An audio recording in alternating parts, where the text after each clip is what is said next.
Salam alaikum wa rahmatullahi wa barakatuh. Salam à tout le monde. Qu'Allah subhanahu wa ta'ala accepte notre œuvre et qu'Allah subhanahu wa ta'ala nous guide tous et toutes. Ici, je suis à Médine et c'est la mosquée du prophète Mohammed sallallahu alayhi wa sallam. Voilà, donc très belle mosquée, bien entendu.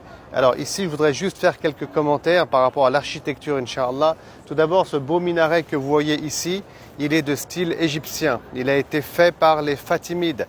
Alhamdulillah, on a encore les traces qui sont présentes. Ensuite, juste à côté, vous avez un autre type de minaret qui est très différent. Et là, ce minaret, donc, il a été fait par les Turcs, par les Ottomans. On voit bien que le style est différent. Et derrière, il y a un autre minaret encore qu'on voit d'ici, qui a été lui fait, et il y en a énormément des minarets comme ça d'ailleurs, par les Saoudiens. Voilà, donc on est déjà sur un style architectural assez différent. Alhamdulillah, sur le plan historique, on a gardé des traces.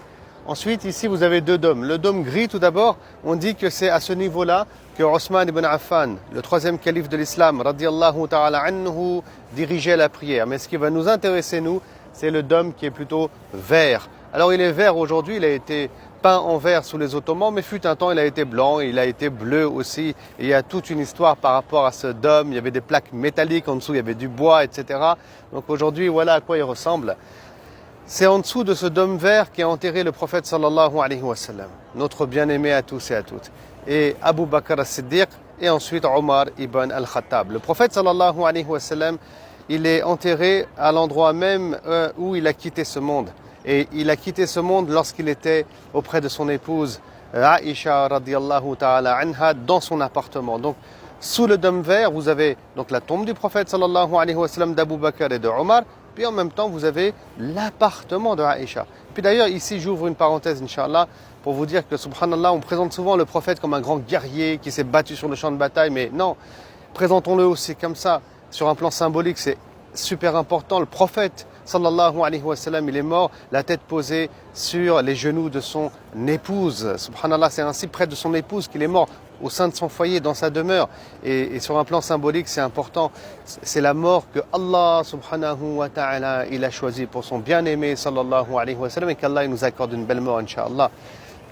Ensuite, juste devant, là, si vous suivez mon doigt, au niveau des gens qui sont en train de marcher, hein, c'est au niveau des gens qui sont en train de marcher, là, en face du mur, et puis en même temps, on est en face du minaret, j'ai envie de dire, du style égyptien.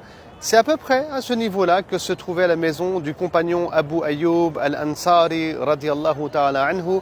Et c'est là que le prophète sallallahu alayhi wa sallam il va habiter pendant plusieurs mois, le temps qu'on construise la mosquée du prophète sallallahu alayhi wa sallam, qui fera au moment de sa mort dans les 50 mètres carrés, comme on a eu l'occasion de l'expliquer, de le détailler à travers nos posts sur l'Institut Sira.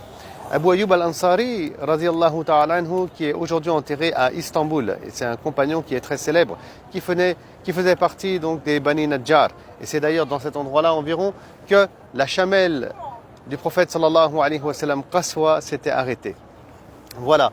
Ensuite, juste collé à l'appartement de Aïcha, juste à la droite de l'appartement de Aïcha, on avait un autre appartement au début de l'islam, c'est l'appartement de Saouda, une autre épouse du prophète sallallahu alayhi wa sallam. Et puis alors, autre point, juste en face, alors vous avez le dôme, je récapitule, vert avec l'appartement de Aïcha, d'accord? Et puis les musulmans, ils passent à l'intérieur, donc ils rentrent par là-bas, si vous me suivez, il y a Bab as-Salam, la porte du salut et de la paix. Les musulmans, ils marchent à l'intérieur. Quand ils arrivent au niveau du dôme vert, il y a un grillage de couleur jaune, doré, qui est très connu, et c'est là qu'ils saluent le prophète sallallahu alayhi wa sallam. Et quand on le salue, en réalité, les gens ne savent pas. Mais à ce moment-là, ils se retrouvent aussi dans un appartement qu'il y avait à l'époque. C'est l'appartement de Hafsa, la fille de Omar ibn al-Khattab, radiyallahu ta'ala anha, qui était aussi une épouse du prophète sallallahu alayhi wa sallam. D'ailleurs, ces femmes-là, elles étaient magnifiques. Tout d'abord, ce sont les mères des croyants, il faut les connaître. Ce sont nos mères à nous, nos mères spirituelles, subhanallah. Hein, ça, c'est des choses qu'on néglige. On connaît d'autres mamans, mashallah, c'est important, mais nos mères spirituelles, on a un lien d'affection, d'amour spirituel avec elles. Il faut les connaître, subhanallah.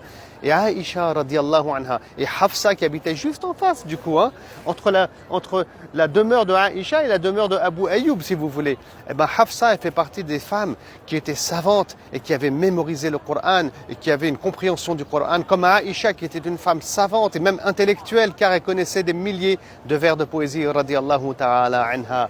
Voilà, donc ça c'était pour vous présenter un peu les choses ici, comment elles étaient fut un temps. Et alhamdulillah, on essaie de marcher sur les pas du prophète sallallahu alayhi wa sallam. Et je vous ferai une autre vidéo, bien entendu, très bientôt, où je vous parlerai un peu de la structuration qu'il y a autour de la tombe du prophète sallallahu alayhi wa sallam, car il y a beaucoup d'idées fausses sur le sujet. Wassalamu alaikum, et n'hésitez pas, oui, j'oubliais, de partager ce post-là, Inch'Allah, pour faire connaître non pas seulement notre institut, car on est vraiment dévoué en tant que bénévole à 100%, par amour et par passion vraiment envers Mohammed sallallahu alayhi wa sallam, mais vraiment tous ces éléments dont je parle, les gens n'ont pas forcément conscience, ils ne le savent pas, ils font des umrah et leur guide ne leur explique pas forcément tous ces détails. Et par amour envers le messager de Dieu, wallah, vraiment c'est ça qui me motive, et je veux pas qu'on oublie ça à travers l'histoire, tous ces éléments. Donc partagez-le à fond, pour que les croyants, les musulmans qui viennent ici sur ces lieux, aient conscience de tout ça. Alors, Assalamu alaikum wa rahmatullah, qu'Allah vous préserve, qu'Allah vous récompense pour ces partages, pour visualiser ces vidéos et pour vos doigts, Inch'Allah. Ne nous oubliez pas dans vos doigts, Inch'Allah. Allahu subhanahu wa ta'ala il est karim. Wassalamu alaikum wa rahmatullahi wa barakatuh.